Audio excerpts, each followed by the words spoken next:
Ladies and gentlemen, we are live, and welcome back to the Billy and Andre Show, the only show that will make you say, oh look, it's Billy and Andre, and for some reason they're wearing duck costumes. How are you doing, my friend? Really good, enjoying my duck costume. Have you ever, what's the silliest costume you've ever worn? I mean, Halloween's coming up, so it's topical. I actually don't... You don't dress up? Don't dress up. Oh, dude, really? Is this like a secret thing that you've been hiding from everybody? It's like, I don't dress up. No, it's just... I don't dance. Halloween is a very offensive holiday for me. Really? Yeah, because, everybody dresses up as vampires. It's very offensive to my culture. You must have hated the Twilight years, man. Yeah, that was really bad. I never shine in the fucking sunlight. You're literally from Transylvania. You're just looking at this is the representation of my culture. Yeah, what is this? It's ruining my everything about it. Why can't we just celebrate the really good things we did, like put people on spikes? Well, because that was Vlad Tepes. He actually did put people on spikes. He did. It was an actual thing. Anus first. He was a very, very... very, very particular about where he wanted the spikes to be. You're telling me he was very anal about the position he was putting it in? Oh, God. It's too early for the dad puns, man. It's too early for the dad puns. I've been doing it all week. You've been painting all week, exactly. To be fair. The dad in me started. I was making the worst puns. Just something about doing DIY just increases your risk of falling to puns. I don't know how Carolyn put up with me for a whole week. My partner does the same thing though. It's literally just bad puns and amazing cooking, and then attempting to do DIY. Oh, it's the DIY thing. It literally is DIY. Just brings the dad in you. That's weird. Yeah. I know, right? But whatever. It is what it is. So anyway, what are we actually going to be talking about? You might have guessed from our hilarious intro there that we're going to be talking about people wearing silly outfits. Nice. Not just people wearing silly outfits, but people wearing silly outfits for a specific reason. And if you've been paying attention to the news, I mean, why? I mean, that's just a one-stop... it's a bus that only goes to depression. So why are you getting on that bus, man? Just don't touch it. Just literally, it's worthless. But you may have noticed that America is sort of going through what you might call... I don't know, a phase right now? A transition? A transition to something, something beginning with F. I don't know, there might be some historical precedent for this, but whatever.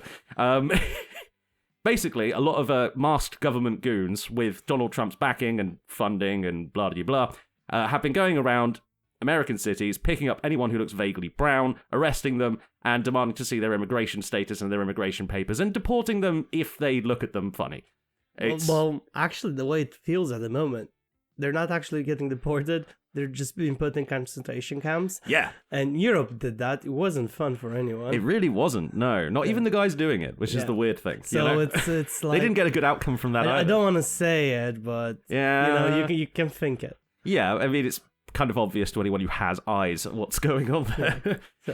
ICE have not been, the group of masked thugs in question, the American brown shirts, ICE, have not really, endeared themselves to the American public very much, because they keep, instead of arresting drug traffickers or criminals or whatever, they seem to be trying to just arrest as many people as possible. And that, it's a lot easier to arrest a guy who's just standing in a Home Depot looking for work rather than it is to arrest a guy who's an actual criminal, because criminals tend to hide or fight back or have guns. Can't go after those guys. Someone might get hurt. Well, so why would I be paid so much money and actually get hurt? Yeah, I mean, imagine having to fight a guy who wants to fight back. I mean, that was must be a lot more difficult than all those women and children they keep arresting. Which is. A lot of women. It's painfully true, though. The thing is, they're not even ashamed of it. They're just they take videos of themselves doing it and post them on social media. It's insane. It's mental, right? You wouldn't think this would be possible 5, 10, even a couple of years ago. You wouldn't have thought that America would do something. I mean, those of us, who've been watching the sort of signs creeping up for a while were yeah, this is probably going to happen. I mean, a lot of people were saying, oh, I didn't vote for this. I voted for Trump to get the price of eggs down. It's just dude, what the fuck do you think mass deportations mean? Not that expensive anymore anyway. No, they're not.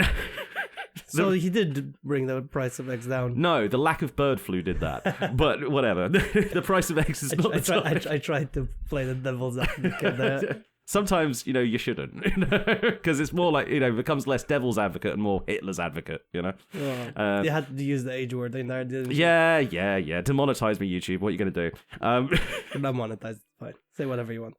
Anyway, so a lot of people have decided to protest this, obviously, and, the Trump administration, or the Trump regime, as we should really be calling it, has been, targeting those protests, which is usually about like 50 people around an ICE facility saying, hey, don't deport people. Don't deport people. I have friends in there. That kind of thing. Yeah. Very, very light protesting, to be honest. It's not really the kind of, it's not like hippies linking arms around a tree, It's just a bunch of guys with signs. But of course, the Trump administration is just sending everything they can think of, like Marines, fucking, National Guard, tanks, whatever they can find. So, in order to make the small protests that they have more visible, a bunch of the guys in Portland, I think it was, decided to protest ICE in a frog costume. Good for him.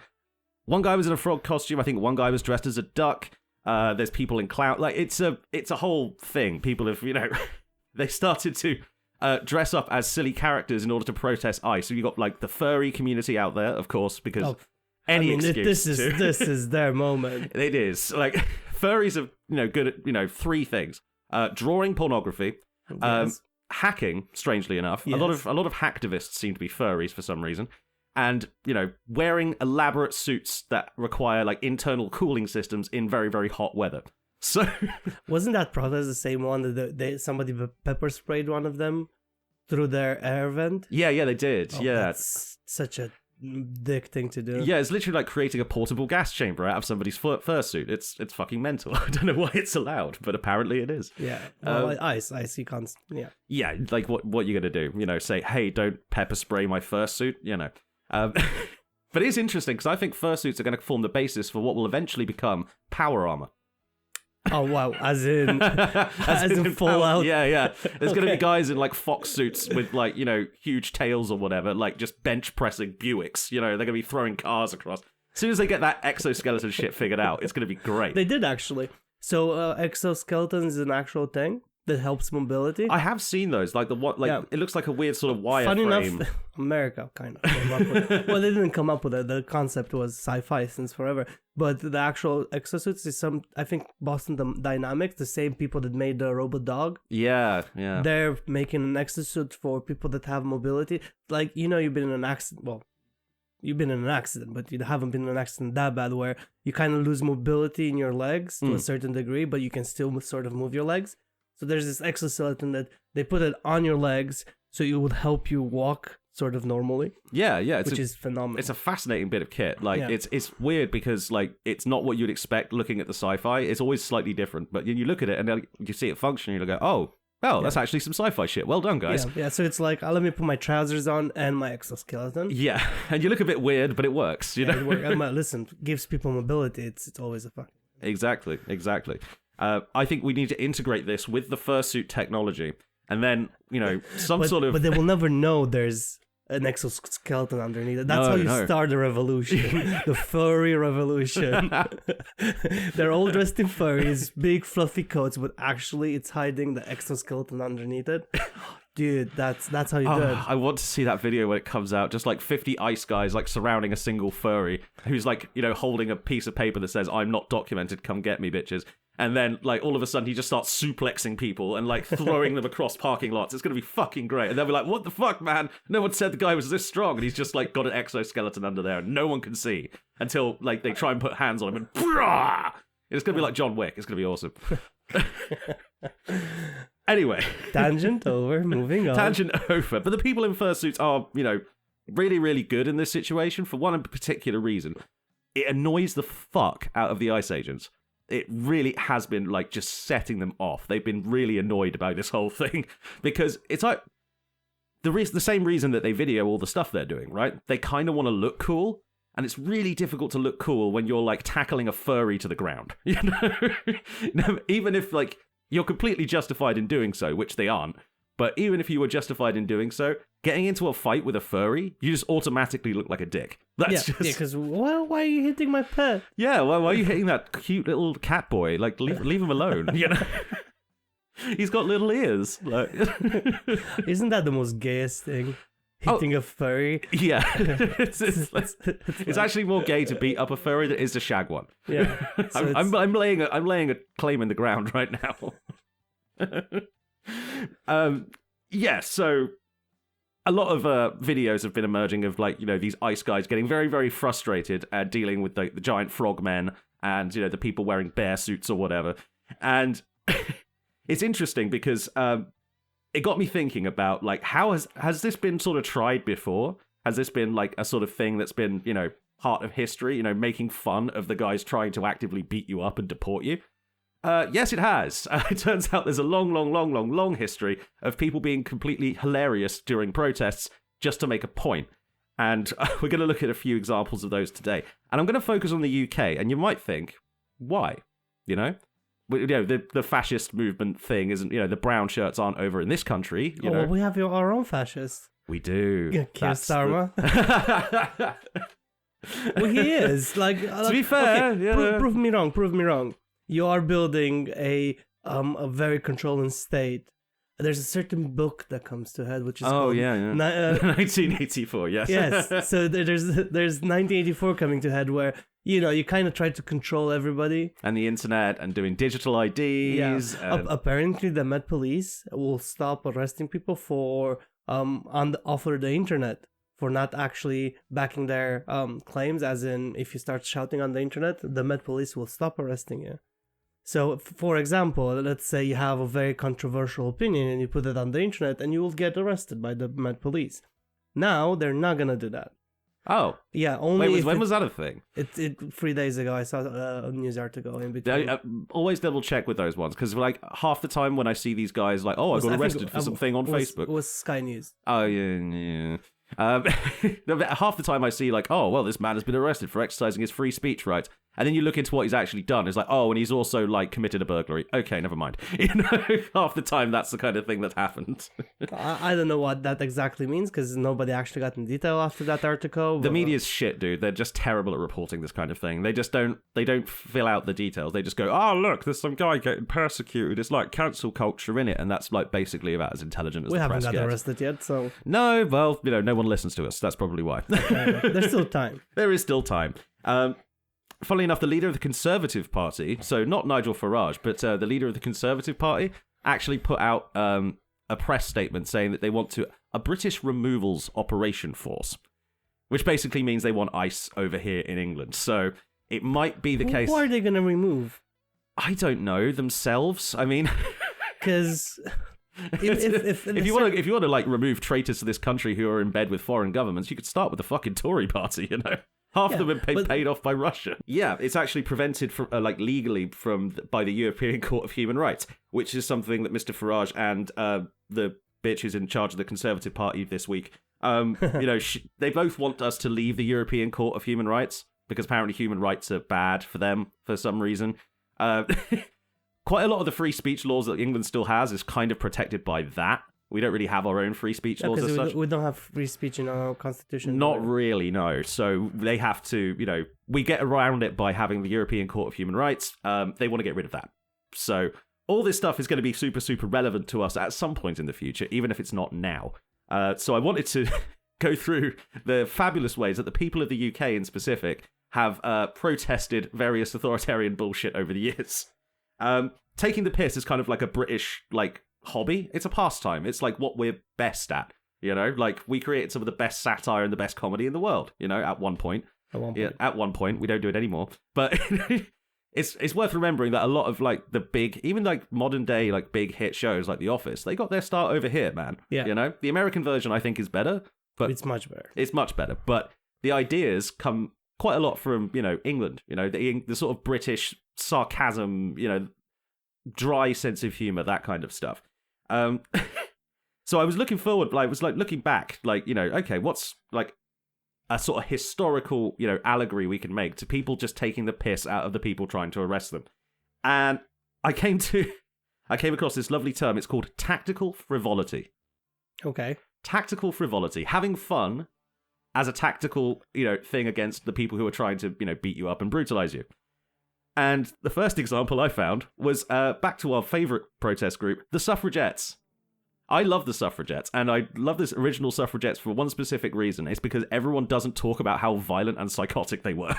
Okay, well, you need to actually explain it to me because I don't know that. Okay, so pre-First World War, lots and lots of women, mostly middle-class-ish kind of women, they were housewives, they were stuck in the house. Legally, they couldn't do very much. Like, they couldn't own bank accounts, they couldn't own property, they couldn't vote. Yeah. And men had just about kind of gotten the vote if you owned land and were over 30 and were white. Just about. So these women looked at their husbands getting the vote and went, well, this is fucking bullshit. I'm smarter than that guy. And they took to the streets. They started protesting in various different ways, including inventing the mail bomb.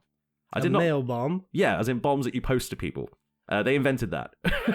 What? Yeah. Really? Yeah, they tried to bomb the Prime Minister's house at least once.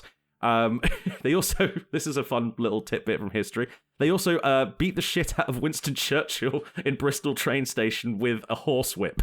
Nice.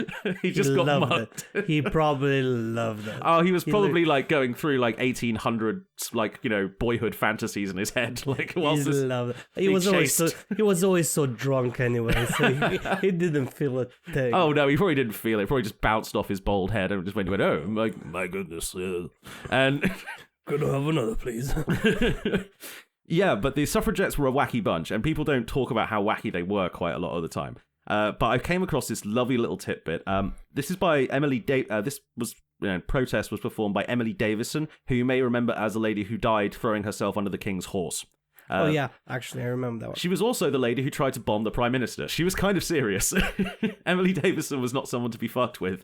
There was a big protest in 1911. The suffragettes really sort of got behind it. It was actually kind of similar to what we're talking about with digital IDs, actually, because the census was coming out, the 1910-1911 census, and the women who didn't have the vote were not happy about this. They decided to, start their own sort of campaign against it. No census, no vote, no census, because the idea was, you're giving your name and your information to the government, man. Yeah. You don't want to do that. We don't want to do that. Yeah. What are they going to do with that information? They might do something nefarious with that information, Andre.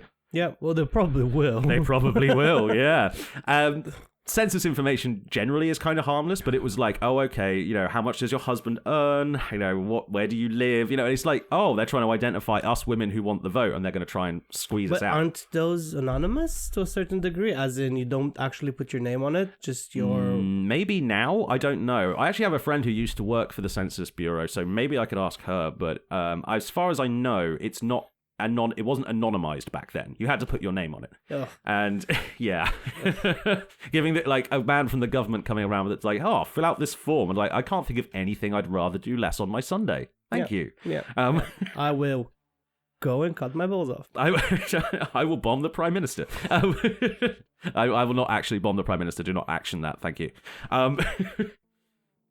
But yeah, basically, in order to protest the 1911 census, Emily Davison decided to do what Emily Davison does best. Something fucking insane. She broke into the Houses of Parliament, locked herself inside a broom cupboard, and demanded that her address be registered as the House of Commons. Good. Apparently, she stayed in there for like something like a couple of days. It was basically like a hunger strike. Oh. And in order to, for her to agree to be let out, they had to officially put on her documents, I've got it quoted here. Address listed as found hiding in a crypt of Westminster Hall on Saturday. That's what was written down. It's a good address, that. It is. It's kind of hard to tell to a taxi driver, but I mean... To be fair, I don't think Emily Davison was going to be getting any taxis anytime soon, because they go, wait, are you that chick who keeps bombing everything? And they're probably like, no, get out of your cab, before you bomb my horse, or whatever. No, they had cars in 1911. Yeah, they didn't. Did they have taxis though? I know they had trams and the underground and shit. But I don't know if they had taxis, like taxi cars yet. I'll Google it. You go on, sir. I'll Google it and I'll let you know.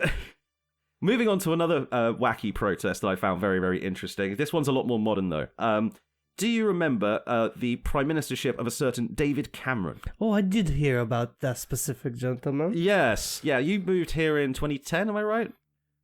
Yeah, 2011. 2011. So you remember, David Cameron being, Prime Minister when you arrived. Yeah. You poor bastard. Yeah, what a dickhead. Yeah, absolute twat. Glad he's gone. Massively corrupt. Also has lots and lots of money in offshore accounts, allegedly. It's probably you're saying allegedly, but we all know. Oh yeah, no, it's proven. It's in the Panama Papers. Fuck you. But the one of the things that David Cameron had a sort of vendetta against was what he called extreme pornography or extreme materials online. You're already laughing because you know where this is going. I know exactly where this is going. In 2014, or was it 2013? I can't remember. Whatever, he put forward a bill that would ban certain types of pornography, including but not limited to face sitting, female ejaculation, and basically anything to do with BDSM. Anything to do with tying people down, whipping. He's such a fucking British person. I know. I know. Tasteless, invade half of the world for spices and don't use them kind of British person, isn't he? Literally. It's probably his favorite sort of dessert is cottage cheese with honey. I can't feel of anything more bland than that. Cottage cheese with honey doesn't sound too bad. Cottage cheese is disgusting. Don't let's not go down that route. It's good on nachos anyway. Cottage cheese on nachos, Billy. Yeah. Oh, dude, we really need to have a conversation. All I'm saying is I was indoctrinated young. But yeah, David Cameron's porn law, banning all this stuff to be produced in British porn, which is a fucking stupid law anyway, because Britain does not, it's not a world leader in terms of the production of pornography. No one thinks, oh yeah, I want some high quality pornography. I'm going to go to England.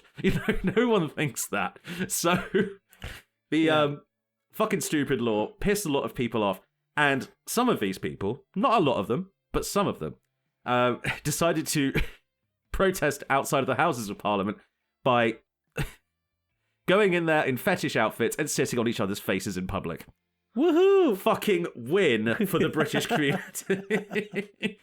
This is what I love about England, man. Like, every once in a while, we're really good at things. And protesting like this is one thing we're good at. I bet half of those people didn't even give a fuck. No, they're like, you can ban this. I really don't care. But, the GIMP outfit, I bought it. I just wanted to show this off, man. It's a really good GIMP outfit. It really is. The thing is, like, when you declare war on the fetish community, it's kind of similar to the furry community, really. You're trying to, like, shame people who have literally no shame. Like, they don't give a fuck, man. Like, they don't give a shit if people think they're weird. Everyone in their life already thinks that. You know, how are you going to, they're actually happy people? with it, and you just give them attention. Yeah, right? they're happy with it. They're fine being looked at. They're fine being looked at doing, perverse and degrading things. They do not give a shit about politicians telling them they can't enjoy something. So the Facebook message went out. They were trying to get about 1,000 people and break the Guinness World Record for number of public face sittings.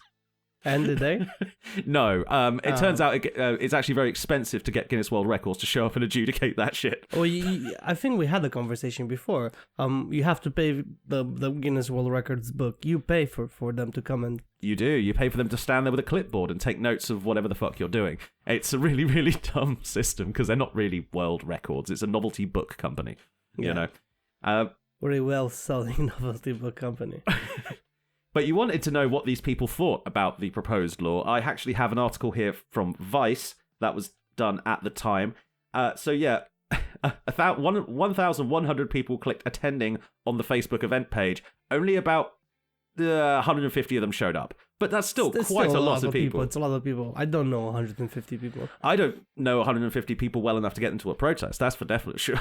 And I also don't know 150 people well enough to ask them to sit on my face. Well, the thing about the fetish community is it's actually quite, respectful and appropriate to go up and ask someone, hey, would you mind sitting on my face?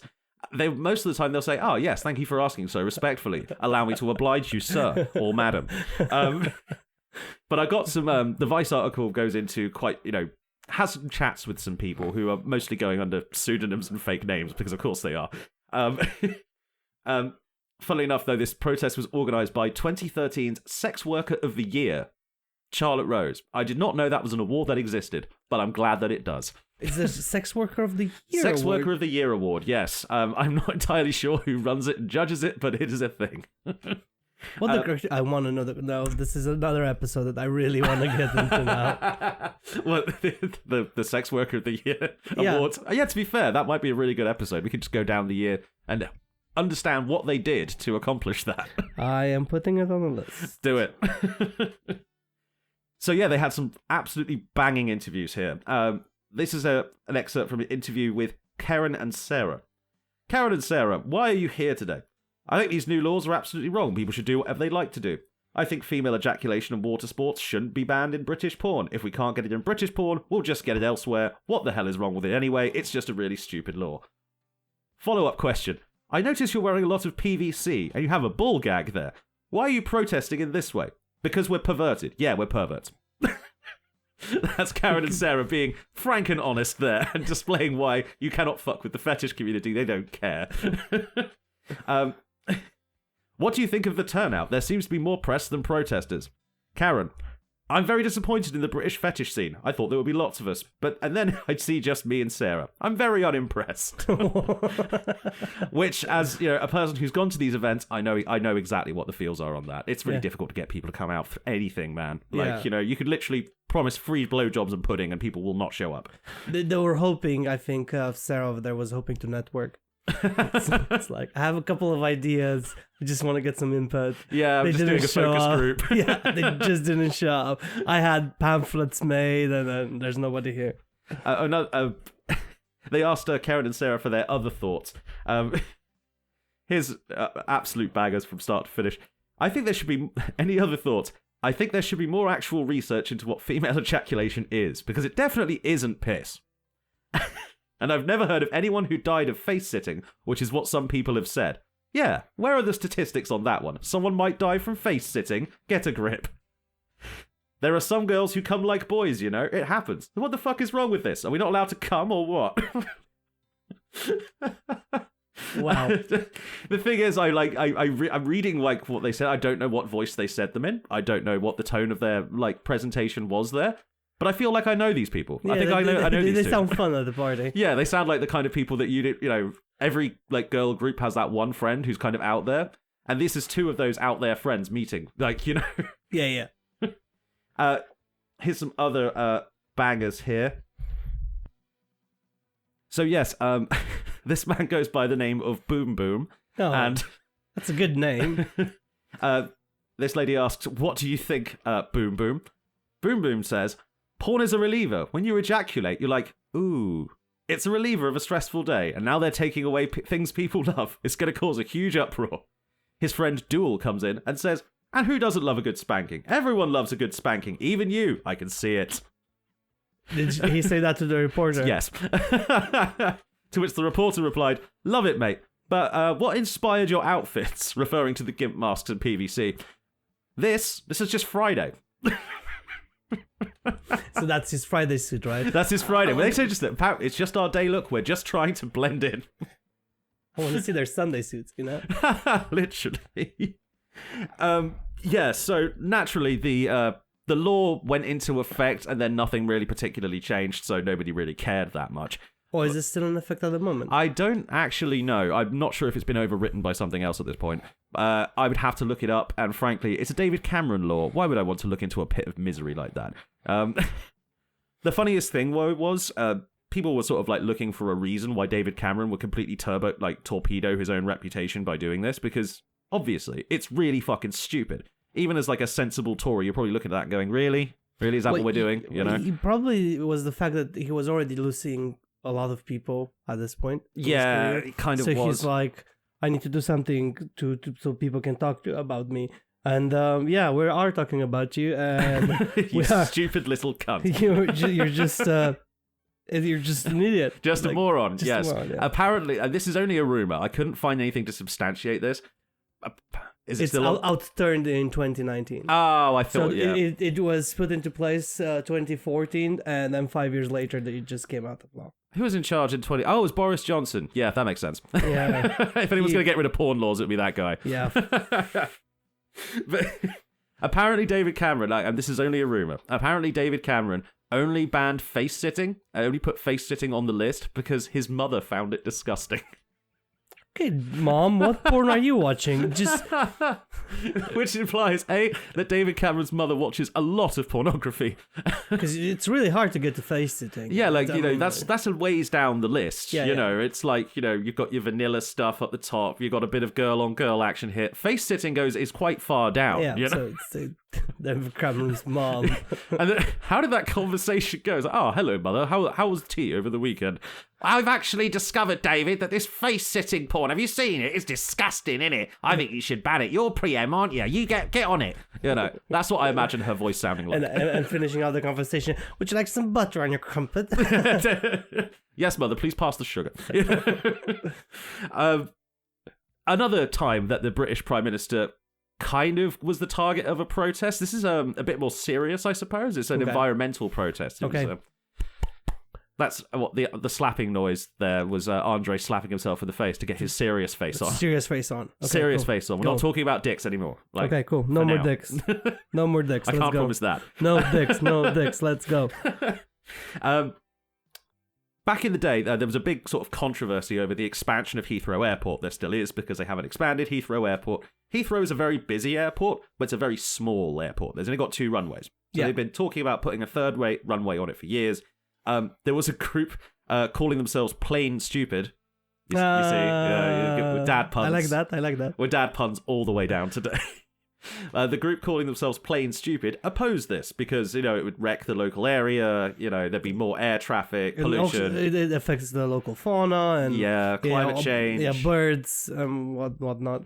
So an activist by the name of Dan Glass, he was scheduled to go to the House of Commons to receive, awards for his climate activism.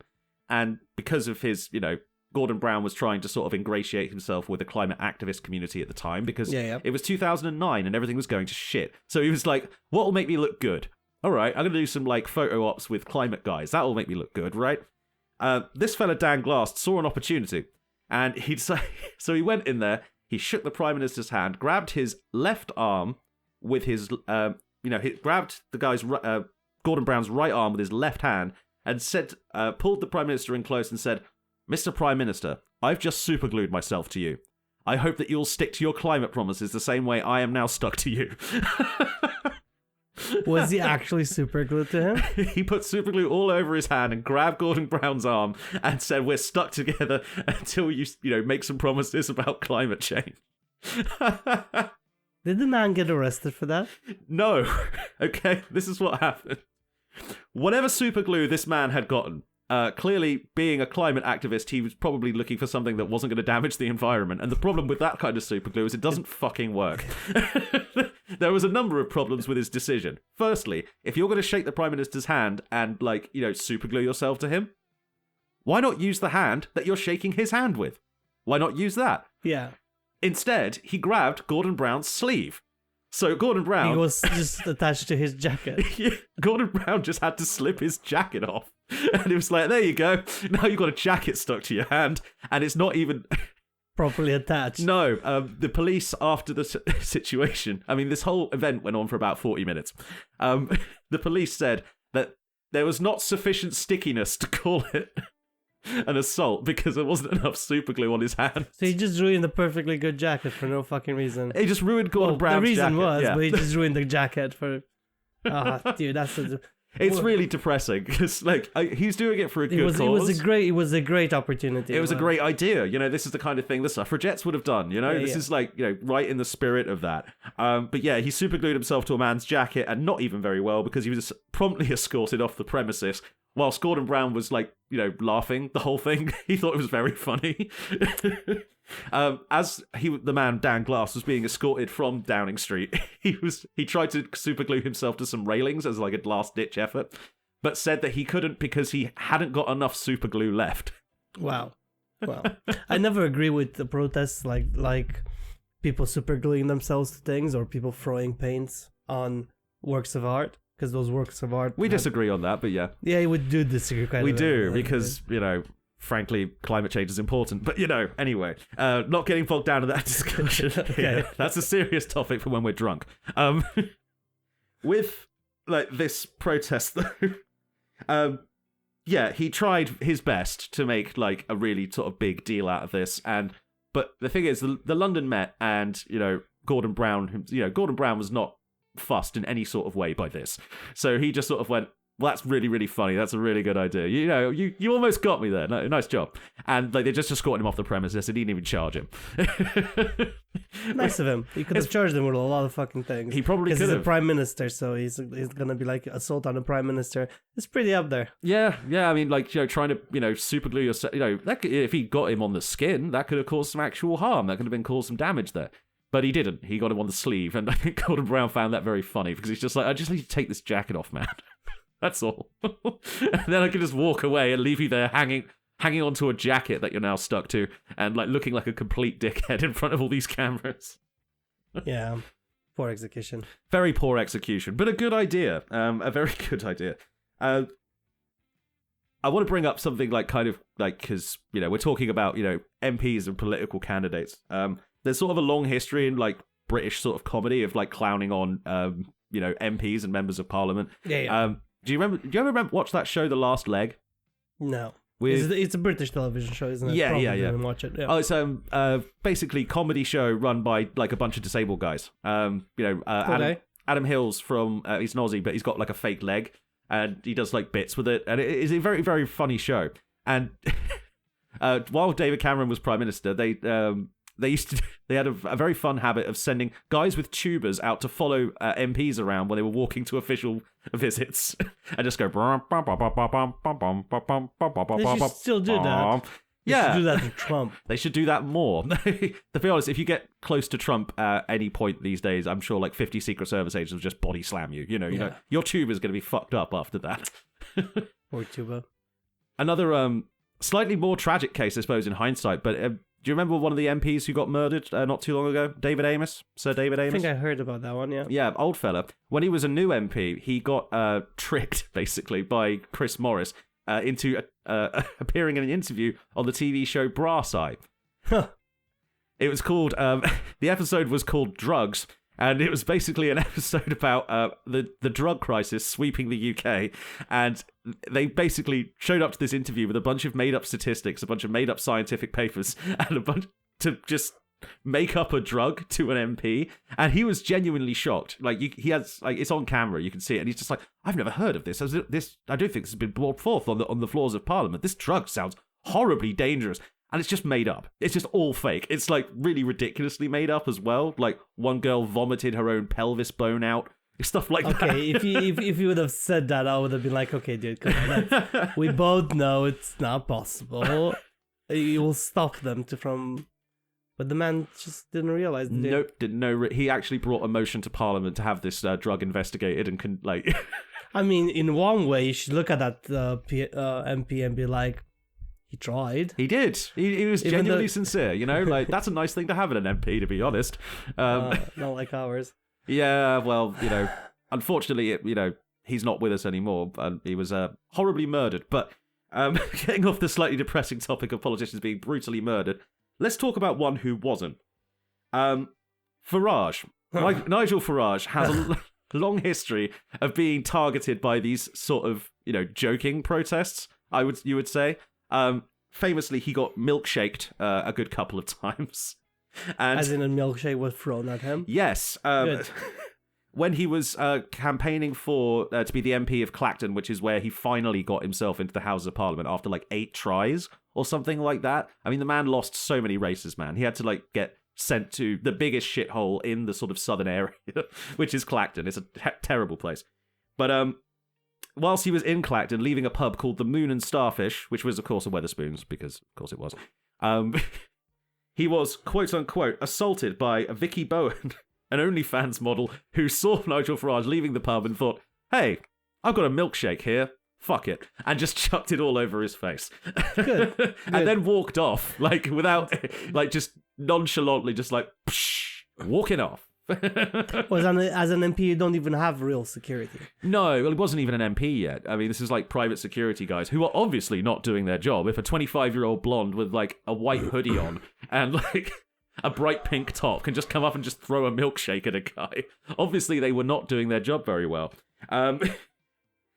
Vicky Bowen said to the police when she was arrested that she did not regret her actions in the slightest and she would do it again. Which good, based, sick, yeah. Keep on with it. Eventually she was tried and convicted of assault, but because it was a first offence, she got, I think, 12 months community service. That's all right. I think she had to pay for the jacket. I think she had to pay some legal costs of like 400 quid. But she's an OnlyFans model, dude. She could afford it. Yeah, and she probably got a shitload of publicity, and lots of guys just like subscribing. Like, I'm not even here for the porn. I'm just here to say, yay! I'm just here to give you a tip. Yeah, but not the usual tip you get. Just like keep throwing milkshakes, babe. You're the best, sweetie. Don't send me any pictures. I don't care. But yeah, she went through I think it's like a 2.5 year court battle over this, and like she got death threats and all sorts, because. But I wanted to point out what Farage said afterwards. He said when the sentencing decision came down, Farage said on Twitter, "Well, it looks like we live in a country where you can assault a member of parliament and no one goes to prison over it." It's like, dude. It was a fucking milkshake. Yeah, and get over yourself. You don't deserve being called yourself a member of parliament. You are scum of the earth. Yeah, you are a piece of shit. Like, if you're gonna say, it's not alleged. It's like, yeah, no, he's a known piece of shit. And the thing is, if most people who are controversial, like you think a Ricky Gervais or whatever, a Jimmy Carr or whatever, they're comedians. They're controversial on purpose because it gets them attention, and that's what they like. And then, they are ready for the backlash that comes with it. They have jokes. They will fight. They will fight. It will be an argument. It will be a televised debate or some shit. Nigel Farage, despite the fact that he's been basically race-baiting this country into a pit for fucking 10 years, got us into the Brexit situation, which we're only now slightly finding our way out of. All this bad shit that this guy has done. And he said when the milkshake hit him, he felt humiliated and he genuinely feared for his life. Wow, dude, like... That's the best comeback you've got? Seriously? I would have taken it on the chin. If I would have been here, you would have been looked at differently. You would have taken it on the chin. It's like, I would have gone full... See? My opinions matter because if normal people actually listen and they throw things at me because they disagree with me and they know I'm right, I would have gone that direction. Yeah. I would have embraced it as, I am making a difference because I am affecting people and they know they're wrong.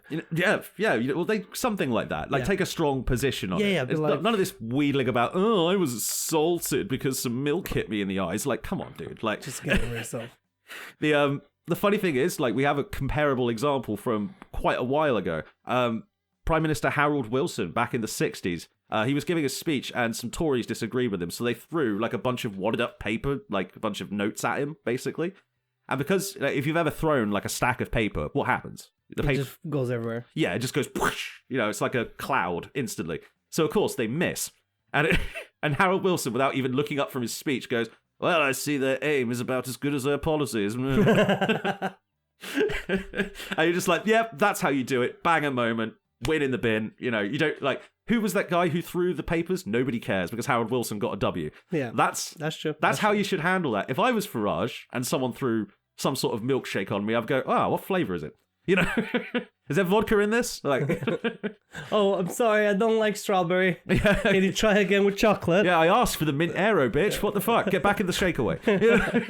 Make a joke like that, even like a crass joke. You can play that off. You don't have to go whining to the press about like, oh, well, this is like, a symbol of degradation in our society that, like, no, people threw stuff at you because you're a dickhead. That's not new. You think he's aware he's a dickhead? Do you honestly believe he believes in what he's saying? I don't think he believes in anything except the grift, man. I think he believes in making a lot of money for himself and his city trader friends. I think he's backed by some very suspicious organizations that hide in the kind of the shadows of, the British society as a whole. These think tanks. The people who persuaded Liz Truss to do that mini budget that tanked her entire career. just tanked our entire economy, dude. Yeah, it fucked everything up. Like, the IMF was telling us to chill the fuck out, and those guys are insane. It's the IMF. Fucking up. The thing is, milkshaking used to be quite a sort of common thing. It was over in the States as well. They, a lot of guys took...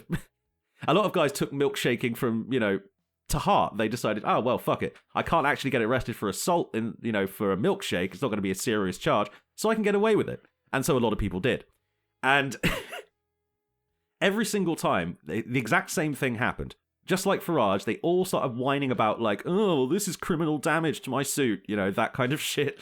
One guy whose name is Andy No, he's like a sort of fake journalist. He pretends to be a journalist, but he's actually kind of a right-wing, he's a right-wing, op, basically. He shows up, films, some guys getting beaten up, and then the other person hits them back with something, and then he'll, clip the first bit out, and then, post, you see these, anti-fascist rebels, they're, burning down cities, and it's that's basically his job. He tried to spread the lie that these milkshakes were actually deadly weapons. Yeah, if you put, I don't know, cyanide in them. Yeah, but they didn't. So he tried to say, and this is true, that these milkshakes were actually full of concrete powder, so they were going to get hard as they flew through the air and hit the person in the face. Dude, where do they get this concrete technology, dude? I know, right? This is really good technology. We need to use super fast hardening concrete. I had to, when I was decorating this week. I had to wait for the walls to dry up. Where was this concrete? Super rapid drying concrete. Exactly. I could have just slapped it on and just cleaned it right off. Man, where was this technology when I needed it? I know, insane. Right? I mean, it's obviously an American thing. We just haven't got it over here yet. Yeah. We're a bit behind. But then someone pointed out on Twitter that actually the milk in a milkshake prevents concrete dust from getting hard anyway. It actually prevents it. I did not know that about concrete until then. Yeah, because milk, even though it's a liquid, it still has viscosity inside of it. So it stops the concrete from binding together. Who was that guy? That guy is really smart. I don't know. It was a random Twitter user, but I did check it, and I was like, oh, emulsifiers will stop concrete from... Oh, okay, that makes sense. I'm not a building technician or whatever, but that makes a lot of sense to me. Technically, I am. To be fair, I mean, when at school, did you ever, when are you going to come across, milkshake plus concrete equals bad foundations for a house? When are you going to come across that? Yeah, that's fair. But yeah, they basically, spread this sort of thing around right-wing internet Twitter, and everyone's like, oh, these milkshakes are basically an attack on Trump or some shit or whatever. But Trump is an attack on Trump. Literally. But I think it's an interesting comparison, right? So, Gordon Brown... Not a very popular or left-wing politician or whatever, but just a regular sort of dude for the most part, fairly sort of average, boring politician. When he got a guy come up and superglued him and said, Mr. President, we are now... Mr. President. Mr. Prime Minister. Mr. Prime Minister, we are now trapped in a suicide pact which will only be released when, climate change is addressed. And he's just laughing. He doesn't give a shit. He's just like, oh, this is very funny. Look at this guy. Look at this dude. Look at this guy. He was much more credibly assaulted than anybody else, anyone who's ever been hit with a milkshake. He never went to the press and started bitching and complaining about assassination attempts on him. He never claimed that this was a horrifying assault. He never asked that the guy be put in prison. He just said, "I'll get this fucking guy out of here. Look at this joker. Get him out of here." But the thing is, the guy wanted everything to pass really quickly, so he's he played it off. He passed away. Nigel Farage, he's a bitch that needs attention. So he starts crying like a little fucking bitch. Exactly. You've hit the nail exactly on the head, man. Because the difference between, regular boring politicians and, right-wing politicians like Keir Starmer, Nigel Farage, whoever's in charge of the Conservative Party. Whatever her fucking name is. I can never remember or pronounce her name. She's like a lettuce, man. Don't worry. Yeah, she's not going to be there for very long anyway. Yeah. And all of these people, all of these, especially today, 2009 was not that long ago, but there's a big difference in the character of politicians these days. Yeah. They're all fucking bitches. They're all, utterly babies. They're emotional. They're, attention-seeking. Every member of Trump's cabinet is basically, a TikTok influencer who, somehow is in charge of the country.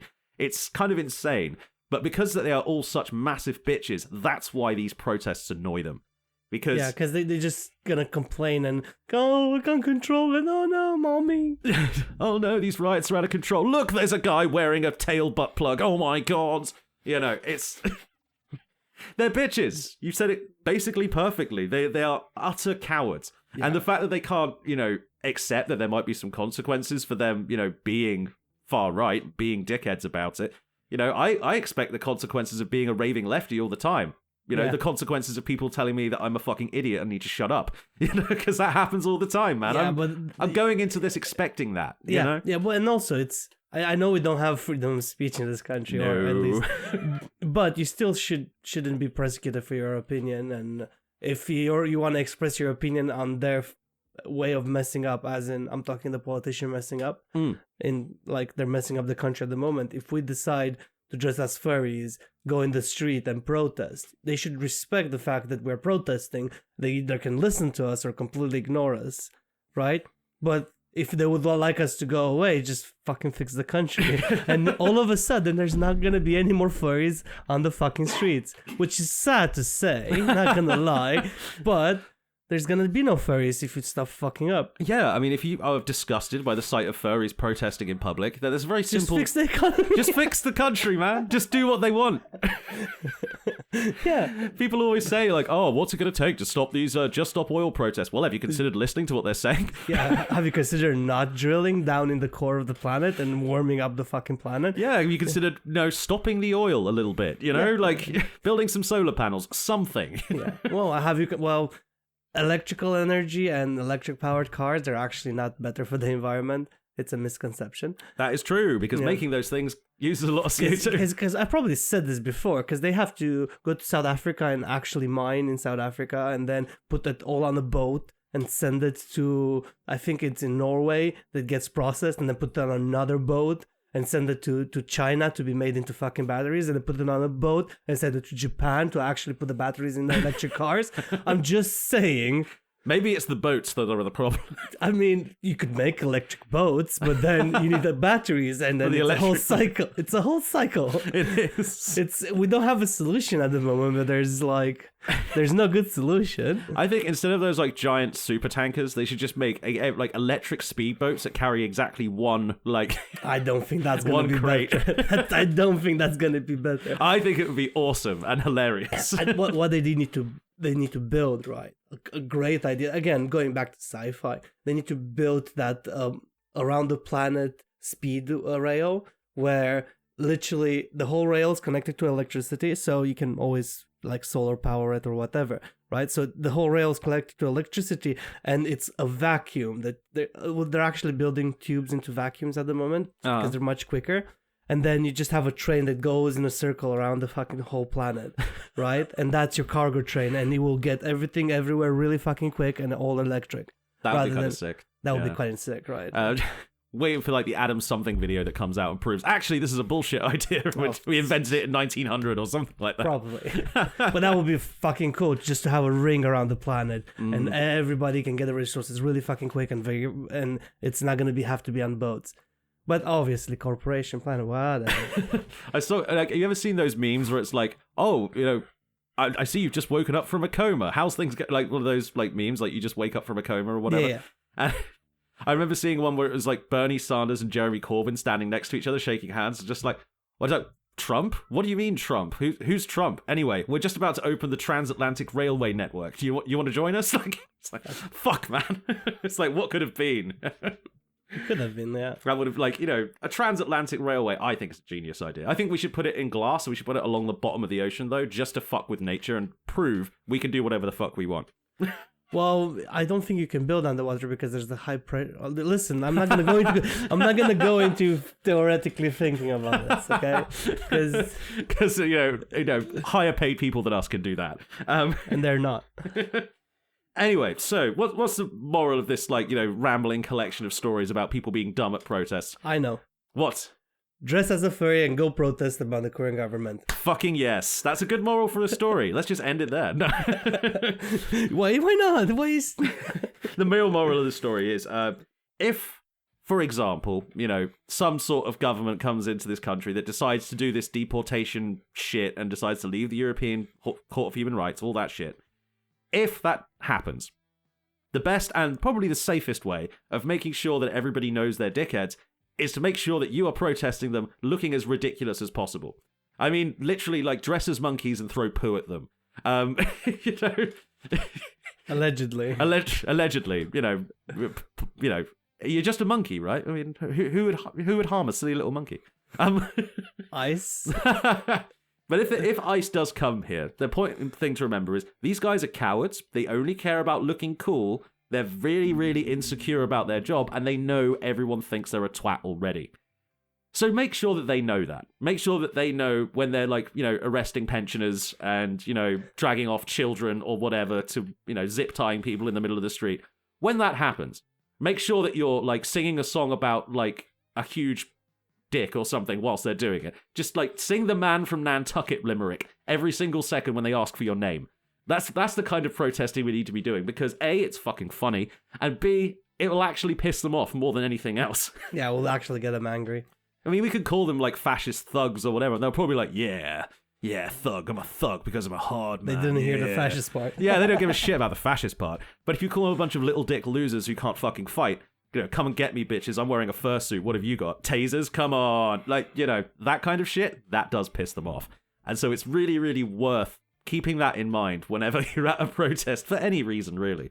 Make it fun, man, Yeah. If the Just Stop Oil guys were a bit less serious and like a bit more, I don't know, like spray painting giant dicks onto Stonehenge, people would have, taken it a lot better, That's not the call to action. I was just really speculating. I am not saying that we should do vandalism. All I'm saying is that, throwing orange paint on a Van Gogh, that's just a dick move. Yeah. Drawing a massive cock on a Van Gogh, that's a fucking meme right there. That's like a bunch of guys are going to look at that and go, fuck, I wish I'd thought of that. Yeah. You got to engage the animal mind with this kind of stuff, Well, and that idea, don't draw a dick on the Van Gogh. Don't draw a dick on the Van Gogh. Don't steal the crown jewels from France. Don't do elaborate heist movie shit just to, draw penises on things, even though I think it's good and useful. We're going to leave it there today, guys. Remember to like and subscribe. Oh yeah, like and subscribe. We should probably start saying that at the beginning of the videos when people actually are watching, rather than waiting. In the first 15 minutes, yeah. Because everybody who's listening this far has already liked and subscribed, haven't you? Yeah. Haven't you? You have. I can literally see. Yeah, I can tell you have. Yeah, I can feel it. Oh yes. See you guys. Take it easy.